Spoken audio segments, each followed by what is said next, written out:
Baik, bismillahirrahmanirrahim. Assalamualaikum warahmatullahi wabarakatuh.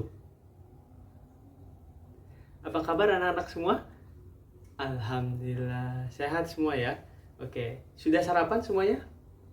Sudah? Oke, sudah semua ya sarapan.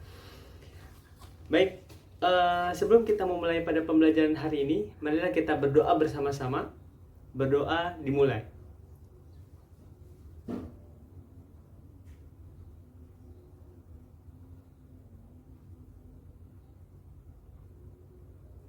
Baik, amin amin ya robbal alamin. Oke, sebelum masuk ke materi pembelajaran pada pagi hari ini, Bapak ingin mengabsen ya kehadiran anak-anak semua. Baik, mungkin yang namanya Bapak sebutkan bisa mengangkat tangan dan ucapkan hadir. Anda Nur Husen? Hadir. Andri Prayoga? Hadir. Ahmad Noval? Hadir. Indra Arif? Rizky Fauzan? Randi Zahran? Muhammad Ihsan? Wirya Fatih Alif? Rafi Alina Majid? Ahmad Farid? Oke, alhamdulillah semuanya hadir ya pada pagi hari ini. Oke teman-teman semua, pada pagi hari ini kita akan membahas materi mengenai adab menggunakan media sosial. Oke, sebelumnya Bapak ingin bertanya nih kepada teman-teman semua. Di sini siapa yang aktif menggunakan media sosial? Oh, Indra. Oh, Wirya, Ihsan aktif menggunakan media sosial. Oh, aktif. Ya. Semua media sosial dari Instagram, WhatsApp, TikTok, Facebook mungkin saat ini yang masih dipakai. Oke, nah pada materi pagi hari ini kita akan mempelajari adab dalam menggunakan media sosial. Apa sih adab-adab dalam menggunakan media sosial? Apa dampak positif dan dampak negatifnya? Semuanya akan kita bahas pada pembelajaran pagi hari ini. Baik teman-teman semua, bisa dilihat di PPT ya. Di sini ada pengertian. Yang pertama kita harus ketahui media sosial. Apa sih media sosial itu? Nah, di sini media sosial adalah platform digital yang memungkinkan pengguna untuk berinteraksi, ya pengguna kita, kalian, ya, berbagi informasi dan menciptakan konten. Ya, di sini mungkin ada ya konten kreator ya. Oke. Media sosial juga dapat diartikan sebagai sarana ya atau wadah untuk mempermudah interaksi antara sesama pengguna. Nah, di sini dengan adanya media sosial ya, kita akan dipermudah gitu ya untuk berinteraksi sesama penggunanya gitu. Mungkin ketika kita di kampus kita bisa berkomunikasi dengan orang tua kita yang di rumah gitu, atau teman-teman yang sedang merantau ya ke Jakarta. Ya, kalian bisa berinteraksi dengan orang tua, sanak saudara di kampung halaman. Ya, jadi itu dia pengertian dari media sosial. Baik, selanjutnya di sini ada dampak positif media sosial. Apa sih dampak positif dari media sosial? Nah, teman-teman ya, anak-anak semua bisa melihat di PPT. Penggunaan media sosial yang tepat membawa kebaikan. Nah, di sini ada 4 poin. Yang pertama, memudahkan tali silaturahmi jarak jauh antar kerabat. Ya, mungkin yang tadi Bapak sebutkan sebelumnya. Mungkin di sini ada teman-teman yang merantau gitu kan, atau memang jauh dari orang tua atau saudara kandung ya, atau saudara lainnya gitu jauh. Nah, dengan media sosial ini maka bisa mempererat tali silaturahmi. Jadi tidak saling melupakan, saling memberi kabar, ya, saling mengabarkan seperti itu. Ini salah satu bentuk dampak positif. Yang kedua, mempermudah akses informasi, edukasi dan wawasan baru. Nah, dari ini merupakan dampak positifnya ya. Kita dapat mengakses informasi secara cepat, Ya, kita juga dapat belajar dengan media sosial, edukasi, dan kita akan mendapatkan wawasan baru dari media sosial. Dan yang ketiga, menjadi sarana efektif untuk berdakwah secara luas. Nah, di sini media sosial jika kita pergunakan dengan tepat, ya dengan kebaikan, maka kita akan memberikan dampak yang positif gitu. Berdakwah, ya, berdakwah dan menyebarkan kebaikan kepada saudara-saudara dan orang lain. Dan yang terakhir yaitu membuka peluang bisnis dan pengembangan diri. Nah, ini adalah beberapa poin ya dari banyaknya nilai-nilai positif ya dari bermedia sosial yang baik dan benar. Baik, selanjutnya ada dampak negatif media sosial. Nah, tanpa adab, media sosial dapat menimbulkan kerugian. Nah, jika kita bermedia sosial tapi tidak menggunakan adab ya, maka itu akan menimbulkan banyak kerugian dan banyak minus ya, banyaknya kekurangan gitu. Apa saja sih poin-poinnya? Nah, di sini ada 4 poin. Yang pertama yaitu penyebaran informasi palsu atau hoax ya yang menyesatkan. Nah, di sini mungkin teman-teman banyak dapat banyak pengalaman ya dalam dampak negatif ini. Mungkin dari grup WhatsApp, dari Instagram, dari TikTok, apalagi sosial media yang banyak dipakai oleh masyarakat. Ya, dimana informasi ini karena terlalu masif dan cepat bergeraknya, sehingga kita tidak tahu gitu mana informasi yang real, yang benar, dan mana informasi yang hoax, yang dimana itu menyesatkan. Nah, di sini merupakan salah satu dampak negatif ya dari media sosial jika tidak digunakan dengan benar dan dengan tanpa adab. Nah, yang kedua, maraknya ujaran kebencian, perkelahian, dan radikalisme. Nah, di sini jika tidak menggunakan media sosial dengan baik ya dan benar, maka akan munculnya kebencian, perkelahian tuh antar saudara, mungkin dari antara A dan B saling bermusuhan di media sosial, padahal mereka tidak pernah ketemu gitu, dan mereka tidak saling mengenal seutuhnya gitu satu sama lain gitu. Tapi menggunakan media sosial tanpa adab dapat menimbulkan kebencian satu sama lain seperti itu. Dan yang ketiga, akses mudah pada konten negatif seperti pornografi. Nah, ini salah satu dampak negatif juga ya jika kita tidak menggunakannya dengan adab yang benar. Ya, maka dengan sangat mudah mengakses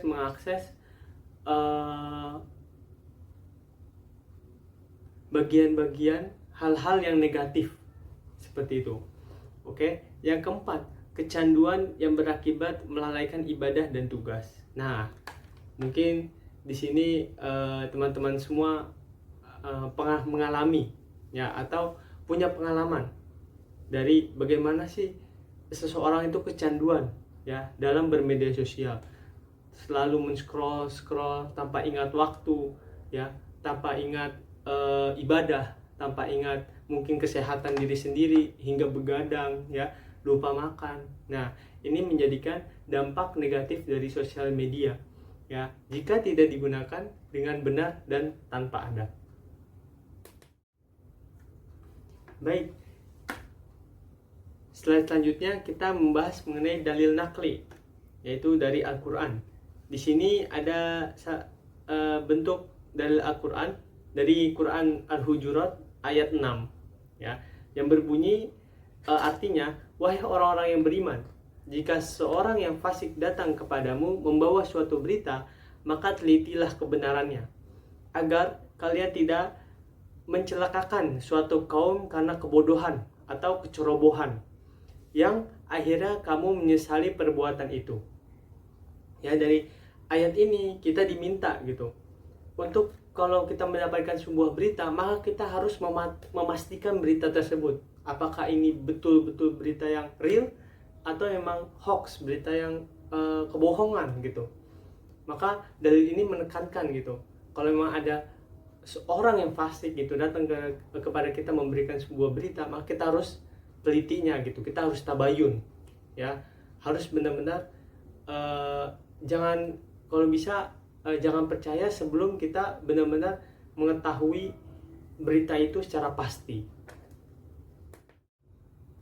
Baik, selanjutnya setelah ada dalil nakli yaitu dari Al-Quran, di sini juga ada dari hadis Nabi SAW dalam menjaga lisan dan jari di dunia maya. Hadisnya berbunyi, seorang muslim adalah ia yang orang lain atau saudaranya merasa aman dari gangguan lisan dan tangannya. Nah, dari hadis Nabi ini kita diperintahkan gitu ya untuk menjaga saudara kita ya, agar saudara kita ini merasa aman dari gangguan-gangguan lisan dan gangguan tangan. Nah, terutama dalam bersosial media, yang dimana tangan main, mungkin lisan juga bermain gitu. Jadi di sini kita harus menggunakan adab untuk saling menjaga ya, saling menjaga saudara kita agar merasa aman, damai dan tentram. Baik, pada slide selanjutnya di sini ada adab bermedia sosial. Ya, di sini ada 4 poin. Oke, yang pertama, niatkan bermedia sosial lillahi ta'ala, untuk hal positif. Setiap amal dinilai dari niatnya. Jadikan interaksi digital sebagai ladang ibadah. Nah, di sini dalam bermedia sosial pun kita harus melakukan hal yang positif gitu, dan bertujuan untuk hal yang positif agar setiap yang kita lakukan itu bernilai pahala dan mendapatkan balasan kebaikan dari Allah Subhanahu wa taala. Yang kedua, selalu cek kebenaran setiap informasi atau berita yang diterima agar tidak menyebarkan fitnah. Nah, ini yang seperti tadi, bertabayun. Kita harus tidak bisa serta-merta untuk mempercayai berita yang kita dapat. Ya, tapi kita harus meneliti dan menganalisis ya berita tersebut. Apakah benar adanya atau memang ini adalah kebohongan. Seperti itu. Poin yang ketiga, sampaikan kritik, saran, atau komentar menggunakan bahasa yang santun, sopan, dan tidak menyinggung perasaan orang lain. Nah, di sini kita boleh untuk mengkritik, untuk memberikan saran, atau kita boleh untuk berkomentar. Tapi ada adabnya, yaitu dengan kata yang sopan, yang tidak menyinggung, ya, dan dengan kritikan yang membangun, gitu, agar kita saling memberikan kebermanfaatan dan kebaikan ke orang lain. Oke, selanjutnya yang keempat, jadikan platform sosial media sebagai media dakwah. Serukan perdamaian, inspirasi positif, dan ajakan berbuat baik, amar ma'ruf nahi munkar. Baik, selanjutnya ada hikmah menerapkan adab bermedsos ya, atau bermedia sosial. Yang pertama, itu ada terhindar dari dosa dan hoax. Sikap tabayun melindungi kita dari bahaya berita palsu dan mencegah kita menjadi agen penyebar fitnah di masyarakat. Ya, yang kedua, mendapatkan kepercayaan. Kejujuran dan sikap santun membuat kita dihargai serta mendapatkan kepercayaan penuh dari lingkungan sekitar maupun netizen ya, dari lingkungan sekitar masyarakat kita ataupun orang yang berada orang-orang yang memang aktif di media sosial. Kita akan mendapatkan kepercayaan itu. Dan yang ketiga, kenyamanan bersilaturahmi ya. Komunikasi dan beretika menciptakan suasana silaturahmi maya yang aman, damai, dan bebas dari cyberbullying. Yang keempat, hubungan harmonis, mampu meminimalisir gesekan sara dan perdebatan kusir, sehingga kerukunan antara sesama pengguna tetap terjaga kokoh. Ya. Oke, pada akhir slide ini ada beberapa kata, yaitu saring sebelum sharing. Ya, jadikan media sosial sebagai ladang pahala, bukan dosa. Mulai dari diri sendiri, mulai hari ini. Jadi sebelum kita menyebarkan berita, apapun itu beritanya, maka kita harus saring terlebih dahulu. Ya, kita harus tabayun dan mendapatkan informasi yang jelas. Baru kita sharing. Ya, jika kabar itu baik, maka kita sharing. Ya, jadikan media sosial sebagai ladang pahala, ya, bukan ladang dosa. Mulai dari kapan, Pak? Ya, mulai hari ini dan mulai dari diri sendiri. Oke, baik. Setelah selesai pemaparan materi pada pagi hari ini, ya, mengenai adab menggunakan media sosial, Bapak akan memberikan kalian